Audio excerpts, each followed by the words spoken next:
Bapak Ibu Saudara yang dikasihi oleh Tuhan, hari-hari ini apa yang seringkali membuat kita menjadi berkecil hati?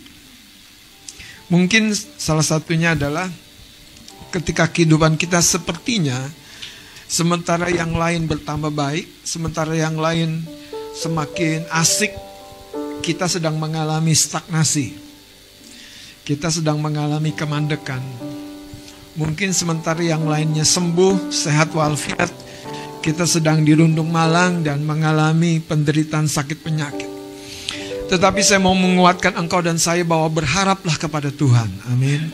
Karena pengharapanmu di dalam Tuhan tidak pernah akan mengecewakanmu. Amin. Amin. Karena itu pada pagi hari ini saya mau menyampaikan sebuah tema, kemana fokusmu? Kita mesti lanjutkan.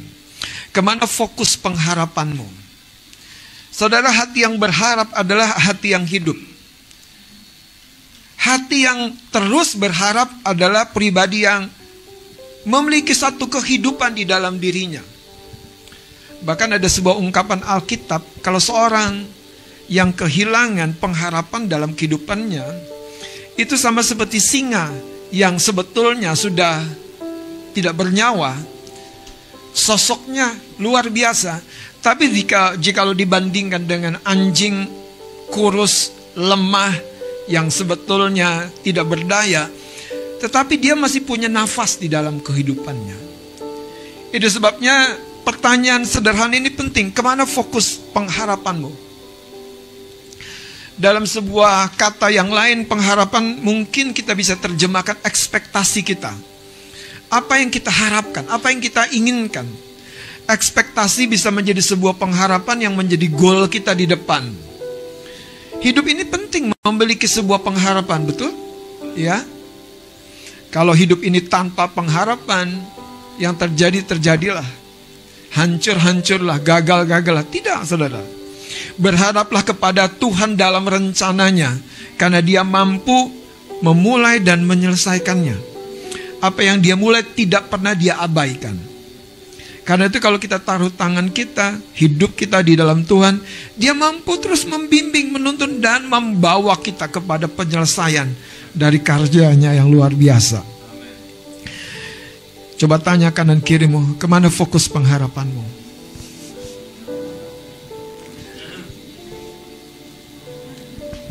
Saudara, pernah dengar ungkapan bagaikan pungguk merindukan bulan? Pernah dengar? Bagaikan pungguk merindukan bulan. Apa namanya? Kejauhan, ketinggian. Harapan kamu kejauhan, ketinggian. Kayaknya kalau lagi bulan purnama dipandang dari atas gunung itu dekat sekali bulan. Tapi pada kenyataannya tidak demikian. Saudara, ungkapan itu dibuat untuk menjelaskan ada orang-orang yang kadang-kadang men-setting harapannya itu tinggi sekali. Tinggi sekali. Tetapi hari ini saya mau menyampaikan kabar baik dari Injil, bahwa jikalau engkau menaruh pengharapanmu kepada Tuhan di dalam Yesus Kristus yang kasih dan kuasanya tidak berubah, pengharapanmu tidak akan mengecewakanmu. Sekalipun dalam prosesnya engkau akan diizinkan mengalami ujian, engkau akan melewati sebuah proses yang namanya ujian pengharapan. Dan saya berdoa hari ini lewat firman ini, kau jadi orang-orang yang tahan uji. Jangan sebentar-sebentar give up. Saudara harus bangkit lagi tiap pagi dan berkata, aku akan jalani satu hari bersama dengan Tuhan. Apapun yang terjadi, naik atau turun, aku tetap disertai Tuhan. Untung besar atau untung kecil, aku disertai Tuhan. Fokus kita bahkan melampaui untung, melampaui keberhasilan. Fokus kita adalah kita selalu akan menyatakan kemuliaan Tuhan. Nanti kita akan belajar, saudara. Ini rahasianya. Kenapa Sadrak, Mesak, dan Abednego dikeluarkan bukan ketika dia ditangkap, diikat oleh algojo? Kenapa dia tidak dibebaskan, maksud saya, ketika dia ditangkap oleh algojo itu, tapi justru ketika dia sudah dilemparkan ke dalam perapian yang menyala, bahkan 7 kali lebih panas. Saudara, Kalau di batas kekuatanmu engkau tidak mampu, disitulah orang melihat Tuhan bekerja. Kalau di batas kekuatanmu engkau give up, dan disitulah Tuhan bekerja, disitulah Tuhan dipermuliakan. Tapi kalau engkau masih merasa mampu, engkau masih merasa kuat, kadang-kadang dengerin saya, Tuhan mengizinkan perpanjangan waktu. Kadang-kadang Tuhan mengizinkan perpanjangan waktu. Tapi kalau engkau di awal sudah berkata, gak mungkin Tuhan, adapun kemampuan daripadaku terlalu terbatas. Di situ Tuhan senang. Di situ Tuhan menemukan satu wadah di mana Dia bisa menyatakan kemuliaan bagi namanya dengan cara yang Dia inginkan. Ada istilah orang yang berkata kita mencuri kemuliaan, tapi sebetulnya saudara, ketika Tuhan bekerja, tapi kedagingan kita tuh masih kuat. Tiba-tiba saudara, bukan Tuhan yang naik daun, kita yang naik daun. Bukan Tuhan yang dipuji, tapi kita yang dipuji. Saudara, sekali lagi, kalau di batas kekuatanmu engkau tidak mampu, berharaplah kepada Tuhan. Berharaplah campur tangan Tuhan. Karena disitulah saudara, Tuhan suka menyatakan kebesarannya, kekuatannya, kuasanya, kemampuannya. Suka menyatakan. Engkau dan saya tidak mengalami yang namanya bagaikan pungguk merindukan bulan. Kenapa? Karena engkau tidak berharap kepada yang fana, amin. Engkau tidak berharap kepada manusia, amin. Bahkan engkau tidak berharap kepada dirimu sendiri, tapi berharap kepada Allah. Maka engkau tahu yang tidak berdaya, yang kosong, yang gagal, Tuhan munculkan justru di posisi yang sangat tinggi. Sangat tinggi, sangat tinggi. Itu sebabnya setiap kita tuh boleh berharap. Peninggian datangnya dari Tuhan. Kalau Anda tahu ini saudara, Tuhan tuh senang saudara kepada orang yang rendah dan selalu berkata, Tuhan engkau saja yang dipermuliakan. Lewat ketidakberdayaanku Tuhan akan bekerja, Tuhan akan campur tangan, Tuhan akan mengekspresikan siapa Dia di dalam hidupmu. Haleluya. Mari kita akan buka Mazmur 42. Mazmur 42 ayat yang kelima. Saudara, ini sebuah ungkapan Raja Daud, seorang yang mengalami Tuhan, tapi juga mengalami pergumulan-pergumulan di dalam kehidupan Daud.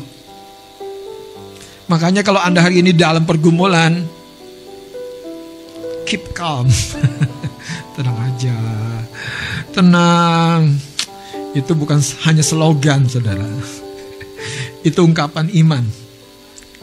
Baik. Mazmur 42 ayat 5 saya baca ya. Mengapa engkau tertekan, hai jiwaku, dan gelisah di dalam diriku? Apa? Berharaplah kepada Allah, sebab aku akan bersyukur lagi kepadanya, penolongku dan Allahku. Saudara, coba lihat sekarang ayat yang ke-11-nya. Kalau di buku Alkitab Anda ayat 12. Mengapa engkau tertekan, hai jiwaku, dan mengapa engkau gelisah di dalam diriku? Berharaplah kepada Allah. Sebab aku, dikatakan apa? Bersyukur lagi kepadanya, penolongku dan Allahku. 2 kali Daud berkata, berharaplah kepada Allah. Ini sepertinya sebuah situasi yang menjadi satu tema khusus di pikiran dan perasaannya Daud. Dia mau berharap kemana dalam pergumulannya itu. Jangan lupa Daud bukan seorang kosongan. Dalam posisi dia seorang raja, dia seorang pemimpin. Daud seorang yang punya banyak kemampuan saudara. Dia ahli strategi. Dia pemazmur yang luar biasa, dikagumi di antara para pahlawan. Jadi Daud punya nama. Tetapi ketika keadaan-keadaan tertentu di mana dia tidak bisa memakai semuanya itu, disitulah dia tahu dia perlu belajar berharap berharap lagi kepada Allahnya. Bapak Ibu Saudara yang dikasihi oleh Tuhan, kalau hari-hari ini engkau menemukan pintu di mana dengan kekuatanmu engkau tidak bisa buka, jangan paksa dengan kekuatanmu. Berpalinglah kepada Allah. Izinkan tangan Tuhan yang membuka. Karena selalu daripadanya kekuatan, kejayaan, dan kemuliaan. Saudara, kalau engkau melewati satu lorong, rasanya tidak ada cahaya, tidak ada penerangan, jangan paksa matamu. Bahkan tertunduklah, berdoalah, maka terang dari Dia akan menerangi jalanmu. Lorong yang rasanya penuh dengan tanda tanya itu. Di jiwa kita ini banyak lorong, saudara, yang di ujungnya kita belum tahu. Tapi kalau hari ini kau berharap kepada terangnya, Dia adalah terang dan keselamatanmu. Dia tidak pernah akan membiarkan engkau sebagai anak-anaknya. Dia tidak menjadikan dan menghadirkan engkau di muka bumi supaya engkau dihancurkan musuh, dihancurkan setan. Tidak pernah. Bahkan pribadi yang dalam tanda kutip sepertinya, saudara, dengan segudang kekurangan. Di Alkitab ada tokoh yang namanya Yabes, lahir dari sebuah peristiwa yang begitu menyulitkan, menyakitkan.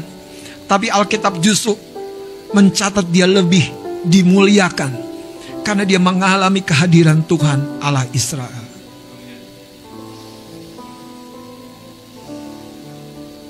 Kemana pengharapanmu ketika engkau sesat? Kepada rekeningmu? Kemana? Ke suami? Pendeta? Kemana Bang Jun? Kemana Mbak Yu?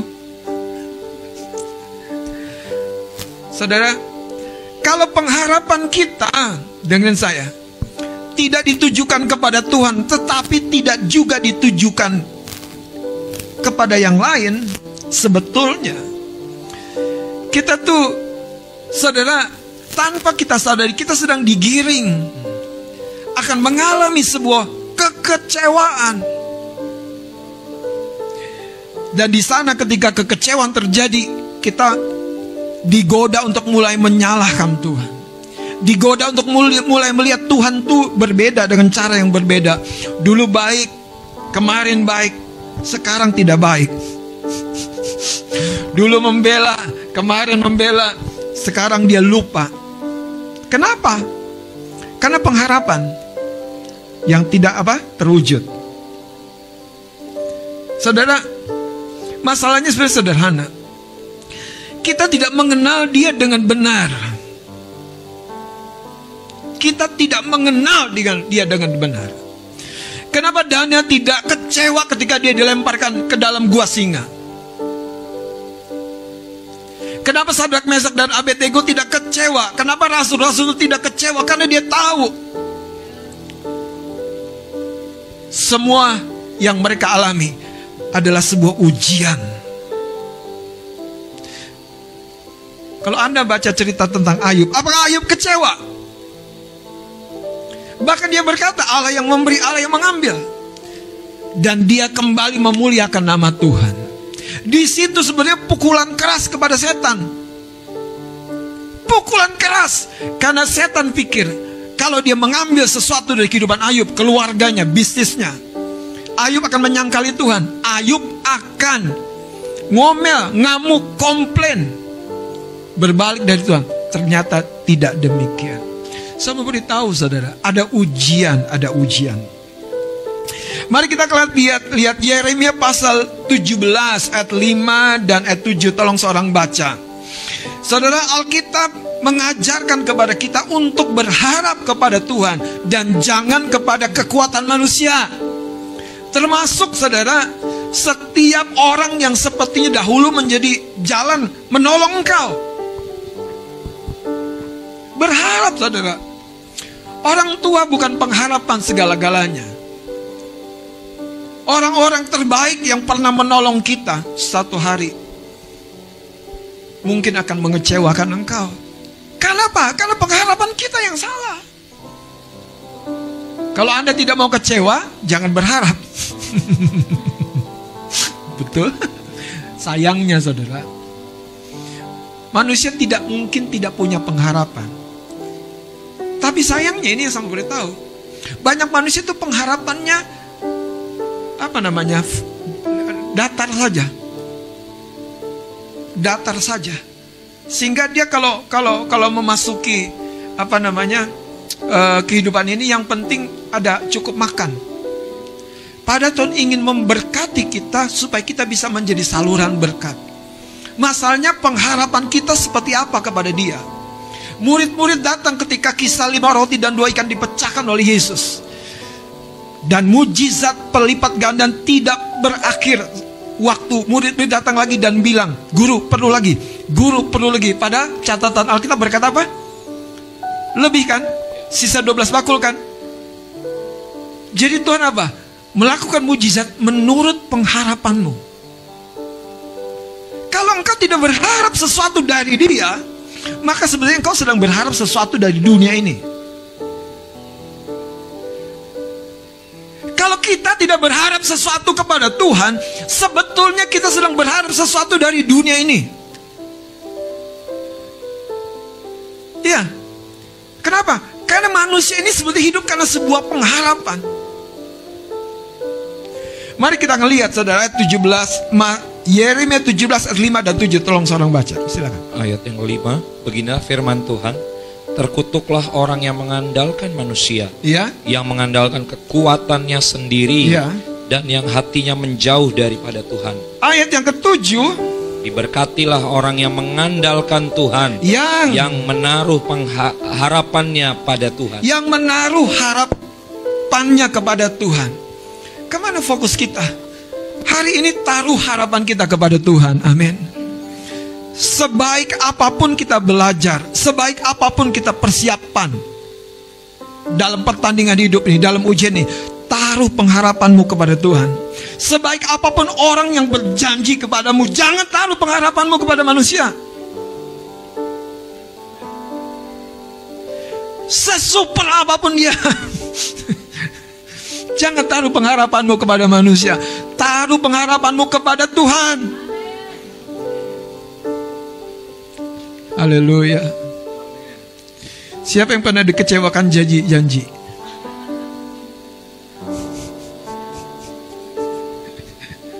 Makanya jangan berharap. Haleluya. Maksudnya jangan berharap kepada manusia. Jadi gak boleh dong berharap sama teman, berharap sama suami, sama pasangan.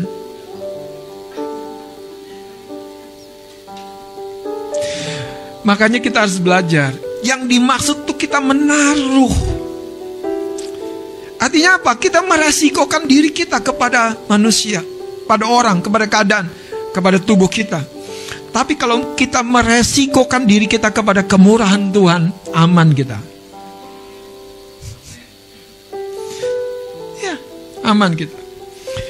Yeremia 17 ayat 5 tadi berkata, orang yang mengandalkan manusia, yang mengandalkan kekuatannya sendiri, yang hatinya menjauh daripada Tuhan. Kenapa? Ini saudara, kalau hatinya tidak mencari Tuhan, dia pasti sedang mengandalkan kekuatannya sendiri. Kalau hatinya sedang tidak mencari Tuhan, dia seperti sedang mengandalkan apa yang dia mampu.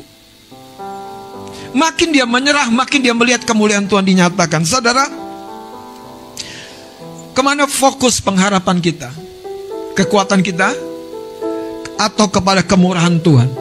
Atau kepada kasih setianya yang dari selama-lamanya sampai selama-lamanya? Ada sebuah cerita lain yang menarik. Contoh yang berikutnya, 2 Raja-Raja pasal yang ke-6.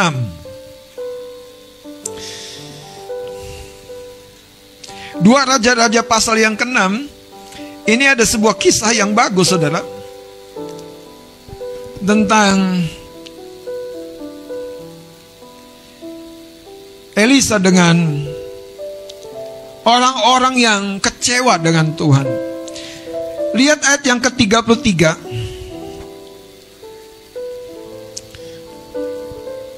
Selagi 2 Raja-Raja pasal yang ke-6, selagi ia berbicara dengan mereka, datanglah raja mendapatkan dia. Berkatalah raja kepadanya, sesungguhnya malapetaka ini adalah daripada Tuhan. Mengapakah aku berharap kepada Tuhan lagi?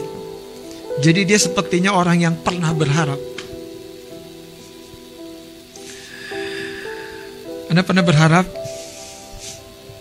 dan terjawab pengharapanmu, tapi sekarang kok susah ya? Saudara, Tuhan tidak berubah. Yang sering berubah tuh kita. Kadang-kadang berubahnya bukan makin baik, makin teguh, makin kuat. Kadang-kadang berubahnya, saudara, justru sebaliknya. Kenapa? Karena kita sudah tiba di zona aman, zona nyaman. Iya. Saya ingat waktu pertama kali saya belajar bawa mobil. Waduh, saya punya pendoa syafaat di sebelah saya. Bukan isi saya. Setiap kali saya pegang setir, kakak mulai basah roh. Apalagi kalau masuk pada keramaian. Dulu mau jemput, antar jemput Samuel. Kita mau bawa tuh ke sekolah, ke SMP 13 di Melawai. Waduh, dak-dak-dikduk kan. Tapi justru jadi malah berharap kepada Tuhan. Basah roh kakak, doa. Saya juga sambil pujian penyembahan.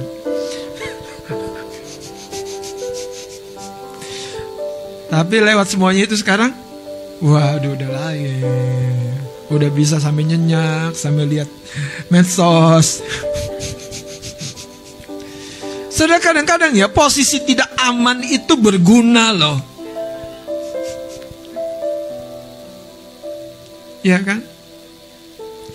Waktu pandemik, coba sampai rumah cuci tangan, cuci kaki, mandi, ganti baju, minum vitamin, ya kan? Orang gak boleh salaman. Sekarang dia yang peluk. Saudara, masalahnya ada sesuatu yang berubah. Lihat, ini raja yang kecewa. Kecewa karena pengharapannya dengan sikap yang salah. Jangan terlalu cepat nyalain Tuhan. Lebih baik periksa diri kita. Saya lanjutkan, saudara, pasal yang ke-7. Ini menarik, saudara. Ayat yang pertama, lalu berkatalah Elisa, dengarlah firman Tuhan. Beginilah firman Tuhan. Besok kira-kira waktu ini sesuka tepung dan seterusnya, terjadi sebuah kejadian yang tidak mungkin di masa di mana Aram sedang menekan, tentara Aram sedang menekan Israel pada waktu itu di Samaria. Dan lihat, saudara, ada seorang perwira, ayat 2-nya. Tetapi perwira yang menjadi ajudan raja menjawab abdi Allah itu waktu Elisa, katanya, lihat, saudara, sekalipun Tuhan membuat tingkap-tingkap di langit, masakan hal itu mungkin terjadi? Belum kenal Tuhan dia. Coba colek kanan kirinya, kamu udah kenal Tuhan belum?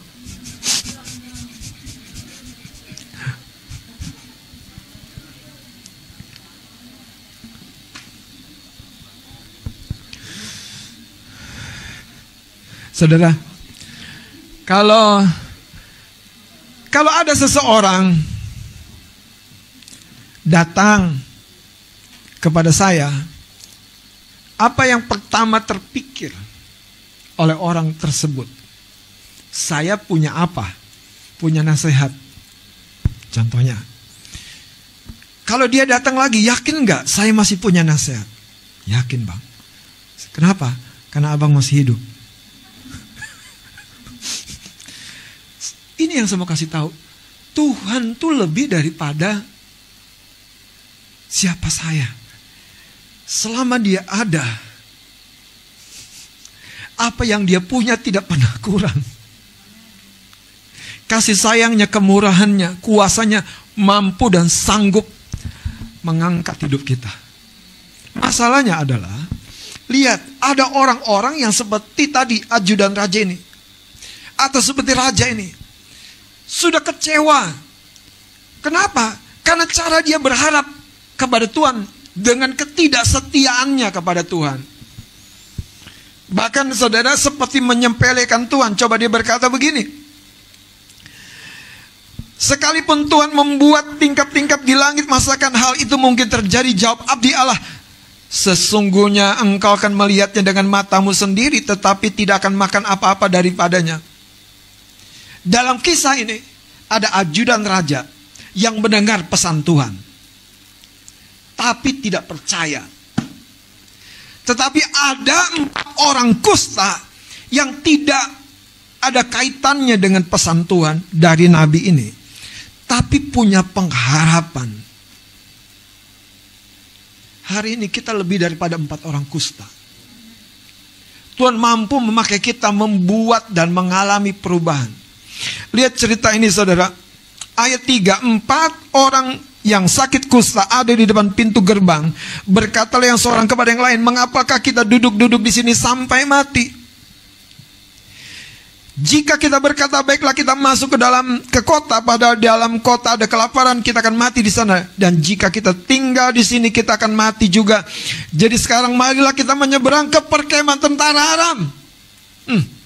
Jika mereka membiarkan kita hidup, kita akan hidup. Dan jika mereka mematikan kita, kita akan mati. Orang yang sudah cuma satu-satunya fokus pengharapannya, itu kuat sekali saudara. Kuat sekali. Dia tidak takut nyawanya hilang, dia tidak takut kerugian, dia tidak takut apapun. Makanya dia berani meresikokan dirinya. Pertanyaannya buat kita bukan sekedar kita punya pengharapan atau tidak. Kemana fokus pengharapan kita? Kalau fokus pengharapanmu kepada Tuhan, harusnya engkau begitu kuat, begitu berani, begitu percaya. Dalam apa? Dalam penantianmu. Dalam apa? Dalam ekspektasimu. Dalam apa? Dalam perjuanganmu. Dalam apa? Dalam langkahmu. Engkau begitu percaya kalau engkau fokus pengharapanmu kepada Tuhan. Kenapa? Karena kau lihat sumber kepadanya aku berharap. Selalu selalu ada, selalu iya, selalu tersedia. Dia bukan mata air yang sebentar memancar, sebentar kering. Kasih setianya dari selama-lamanya sampai selama-lamanya. Sayangnya saudara, kepada orang-orang yang tidak lagi berharap, Tuhan tidak bisa bekerja. Tetapi kepada orang-orang seperti 4 orang sakit kusta ini, Tuhan bekerja secara luar biasa. Mari lanjut, saya akan baca dengan cepat. Ayat 5, lalu pada waktu senja bangkitlah mereka masuk ke tempat perkemahan orang Aram. Tetapi ketika mereka sampai ke pinggir tempat perkemahan orang Aram itu, tampaklah tidak ada orang di sana.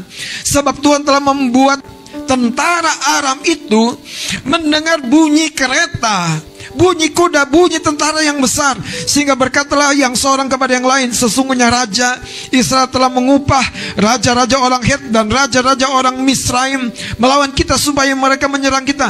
Karena itu bangkitlah mereka melarikan diri pada waktu senja. Kapan waktu senja itu? Kapan saudara? Coba lihat ayat 5-nya. Baca kita. Ayat 5-nya. Kita baca 2-3. Lalu. Jelas ya.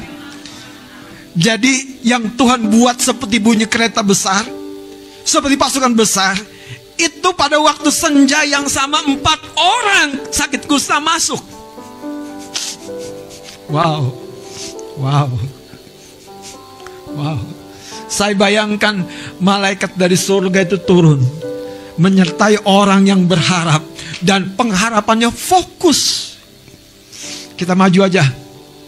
Kalau dimatiin gak apa-apa. Kalau dibiarkan hidup, puji Tuhan. Beneran loh saudara, orang yang begini tuh dahsyat. Iya. Betulan. Makanya banyak orang masalah itu pengharapannya, ekspektasinya itu gak fokus. Sebentar kepada dirinya, sebentar kepada Tuhan, sebentar doa sungguh-sungguh, sebentar menyerah. Dan tidak heran, setan gampang membuyarkan pengharapan-pengharapan orang seperti ini. Hari ini coba tanya kepada dirimu, kalau engkau punya pengharapan sesuatu, apakah kau sungguh-sungguh menaruhnya kepada Tuhan dan fokus kepada Tuhan? Sampai istilah bertaruh itu di sini, bertaruh, pengharapanmu bertaruh kepada Tuhan. Kalau Tuhan tidak bela, aku tidak akan kemana-mana. Tapi banyak orang kalau Tuhan seperti tidak bela, aku cari pembela sendiri. Karena masih banyak pembela yang sayang sama aku. Dan itu yang terjadi, Tuhan tidak dimuliakan.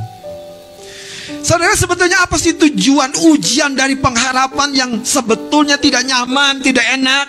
Halo? Anda tidak sendiri. Saya juga punya ekspektasi, saya juga punya pengharapan buat keluarga saya, buat diri saya. Saya punya pengharapan buat pelayanan yang Tuhan percayakan. Saya punya pengharapan bahkan buat pribadi-pribadi yang saya layani. Dan saya tidak menaruh pengharapan itu kepada manusia. Makanya Yesus tidak kecewa waktu disangka Petrus. Pemuridan tetap jalan. Saya berdoa, saudara, pengharapan kita taruh kepada Tuhan. Saudara siap mengalami ujian pengharapan? Tapi jangan lama-lama, Bang. Nggak kuat. Makanya jadi orang yang berani bertaruh. Fokuskan pengharapanmu kepada Tuhan. Sekali ke rumah Tuhan, benar-benar ke rumah Tuhan sampai jumpa Tuhan. Banyak orang ke rumah Tuhan hanya sekedar setor waktu. Tapi saya berdoa kita tidak demikian. Kita akan menjadi orang-orang seperti Hana di dalam Alkitab, yang ketika ke rumah Tuhan orang lain boleh berpesta, tetapi aku punya satu pergumulan. Aku menaruh pengharapanku kepada Tuhan. Dan Hana mengalami bukti kasih kemurahan Tuhan.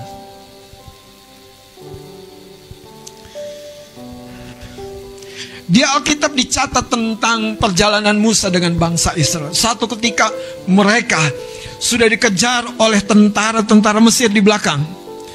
Terus mereka tiba di pinggir laut Teberau, laut yang tidak terseberangi.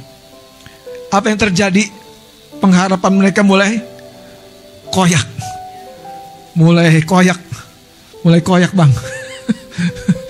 Habis di mana Tuhan? Di mana Tuhan? Sebentar lagi aku binasa. Itu benar loh. Sebentar lagi makan apa? Padahal masih banyak Indomie. Tinggal pesan GoFood. Ya kan? Saudara, bangsa Israel sudah ketakutan begitu rupa. Sampai apa? Yang pertama dia nyalahin siapa? Pemimpinnya. Makanya kalau kita berharap kepada manusia, pasti totally kecewa. Kalau kita berharap kepada manusia, apalagi kepada pemimpin, kecewa. Berharaplah kepada Tuhannya pemimpin. Berharaplah kepada Tuhannya Pak Pendeta. Dan bekerja samalah kepada Pak Pendeta. Saudara, cerita di dalam Keluaran pasal 14 ini, kalau kita baca panjang, tetapi kesimpulannya adalah mereka sampai bilang gini, ayo kita balik ke Mesir. Mereka nggak kuat mengalami ujian. Berapa kuatnya Anda bertaruh dalam pengharapanmu kepada Tuhan? Kalau Tuhan nggak berfirman, kalau Tuhan nggak ngasih pesan Tuhan, aku nggak akan bergeser. Orang yang begini itu akan mengalami kemuliaan Tuhan. Musa didesak, Musa dipepet, mana Tuhanmu? Tapi Musa menguatkan diri dan berkata, tinggal beri, tetaplah, percayalah keselamatan datang dari Tuhan. Itu ngomongan Musa di depan umat. Tapi waktu dia doa pribadi sama Tuhan, Anda tahu kalau Anda baca kisahnya, Musa tuh nangis, teriak-teriak. Tuhan tolong dong, habis nih gua Tuhan. Tuhan sampai bilang gini, Musa kenapa kamu doa begitu? Terus apa yang Tuhan bilang? Menghadap ke laut, angkat tongkatmu, belah airnya. Tuhan tidak pernah mengutus engkau berjalan tanpa memperlengkapi engkau dengan lengkap. Tidak mungkin. Tuhan tidak pernah mengutusmu ke Jakarta dengan kasih karunia untuk menaklukkan Jakarta. Tidak pernah. Masalahnya izinkan Tuhan untuk mengeksplor, mengembangkan dirimu. Tuhan tidak pernah, saudara, mengutus Yunus untuk lari dari Niniwe ke Tarsis. Yunus diutus untuk menaklukkan Niniwe bagi kemuliaan nama Tuhan. Tidak pernah. Tuhan bukan seorang perencana yang gagal rencana. Bahkan Tuhan itu seorang yang punya antisipasi untuk setiap rencana yang dia buat. Dia tuh seorang apa? Bahasanya antisipator. Belum terjadi engkau udah tahu, dia udah tahu. Engkau gagal, dia udah tahu. Petrus akan menyangkal, dia udah tahu. Maka dia doain, setelah kamu insaf, kuatkan yang lain. Tuhan gak takut dengan penyangkalan Petrus karena dia sudah tahu. Hari ini berapa gagalnya pun, berapa melonya pun kau, Tuhan sudah tahu. Yang paling utama, taruh dirimu, pengharapanmu sepenuhnya, fokuskan kepada Tuhan. Kalau tidak, saudara, hal-hal yang tidak fokus itu lemah. Tapi kalau engkau fokus, engkau jadi kuat. Beneran. Mari kita lihat, saudara, akan lihat satu hal lagi. Dalam Roma pasal yang kelima, saya akan ajak dengan cepat. Roma pasal yang kelima, lihat nasihat dari penulis kitab Roma, yaitu Rasul Paulus. Ayat yang kedua sampai yang kelima saya akan baca. Roma pasal 5 ayat 2. Oleh dia kita juga beroleh jalan masuk oleh iman kepada kasih karunia ini. Di dalam kasih karunia ini kita berdiri dan kita bermegah dalam apa? Akan menerima. Jadi targetnya Tuhan tuh bukan memberkati engkau saja, tapi engkau mengalami kemuliaan Tuhan. Makanya Sadrak, Mesak, dan Abednego tidak dilepaskan di luar api, dibebaskan dari dalam api. Tidak ada bau, tidak ada bau hangus, tidak ada bau terbakar. Selanjutkan saudara lihat ayat yang berikutnya. Dan bukan hanya itu saja, kita malah bermegah juga dalam apa? Kalau hari ini kau masih sengsara, ayo bersyukurlah seperti Daud. Percayalah. Terus lanjutkan dikatakan begini. Karena kita tahu bahwa kesengsaraan itu menimbulkan apa? Dan ketekunan menimbulkan. Dan tahan uji apa? Jadi kalau Anda sudah tahan uji, bahasa tahan uji itu karakter. Anda sudah berkarakter seperti logam yang ditempa, udah jadi, nggak bisa berubah lagi. Tuhan itu begitu. Kita tuh begitu kalau ditempa kesengsaraan.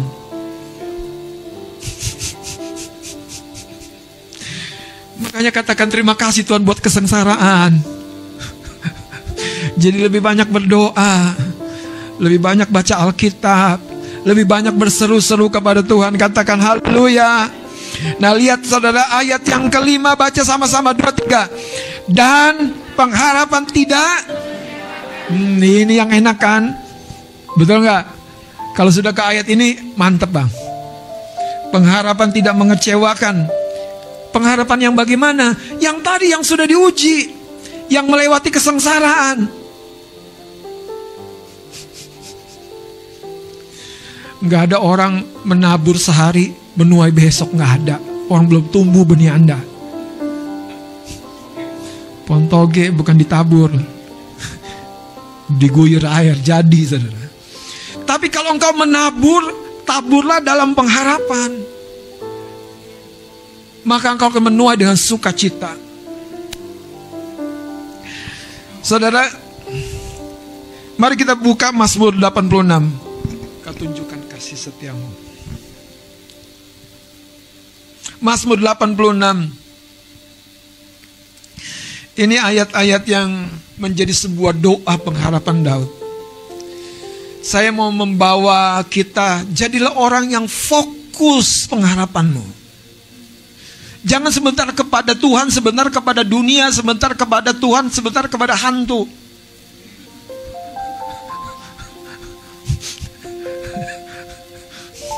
Ada loh orang begitu. Ada. sebentar kepada pendeta, sebentar kepada dukun. Ada juga. Karena orang ini fokusnya apa? Cuman nguntungnya aja. Bukan kepada sang pemberi, yaitu Tuhan. Nah, lihat saudara, Mazmur 86, ini Daud dalam sebuah penderitaan. Saya akan baca ayat 3 langsung. Engkau adalah Allahku, kasihanilah aku ya Tuhan, sebab kepadamulah aku berseru sepanjang hari. Buatlah jiwa hambamu bersuka cita, sebab kepadamulah ya Tuhan ku angkat jiwaku. Sebab engkau ya Tuhan baik dan suka mengampuni, dan berlimpah kasih setia bagi semua orang yang... Saudara, kita berharap kepada Tuhan bukan karena situasi kita loh. Dengerin saya nih. Karena kalau saudara lagi down, saudara lagi patah semangat, saudara lagi kurang doa, rasanya kita tuh tidak punya kekuatan untuk berharap kepada Tuhan. Tapi kita berharap kepada Tuhan karena siapa Dia. Karena siapa Dia? Dia pemberi yang murah hati. Saya lanjutkan saudara.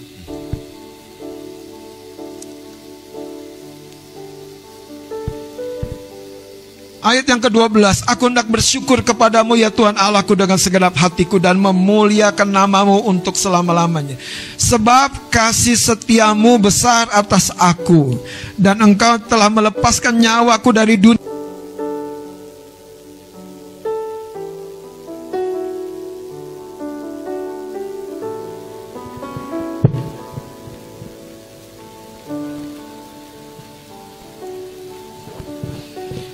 Dikatakan nyawaku dari dunia, orang mati yang paling bawah. Lihat ayat 15-nya. Tetapi engkau ya Tuhan Allah, penyayang dan pengasih, panjang sabar dan... Saudara, pengenalan kita kepada Tuhan itu dasar kita berharap. Bukan kondisi-kondisi kita baik atau buruk. Kita lagi bahkan nih, dengerin saya, lagi tekun ibadah atau tidak. Saudara, itu namanya kita mengandalkan kesalehan kita. Kalau kita mengandalkan Dia, lemparkan siapa dirimu. Ingat Yesus. Yesus telah melayakkan aku sempurna. Engkau dibenarkan bukan karena engkau benar. Engkau dibenarkan karena Yesus. Makanya kita perlu berdoa di dalam nama Yesus. Saudara, poin yang terakhir, kenapa Tuhan mengizinkan proses pemurnian, proses pengujian di dalam pengharapan? Tuhan mau mengeluarkan karakter ilahi dari hidup kita. Tapi yang kedua, yang paling penting, mari kita lihat saudara, Keluaran pasal 14. Ini poin yang terakhir. Supaya engkau dan saya tahu Dia Tuhan yang sempurna. Keluaran 14 ayat yang keempat. Tolong Mas Adit boleh baca. Aku akan mengeraskan hati Firaun. Lihat saudara, Tuhan mengizinkan sesuatu yang tidak enak.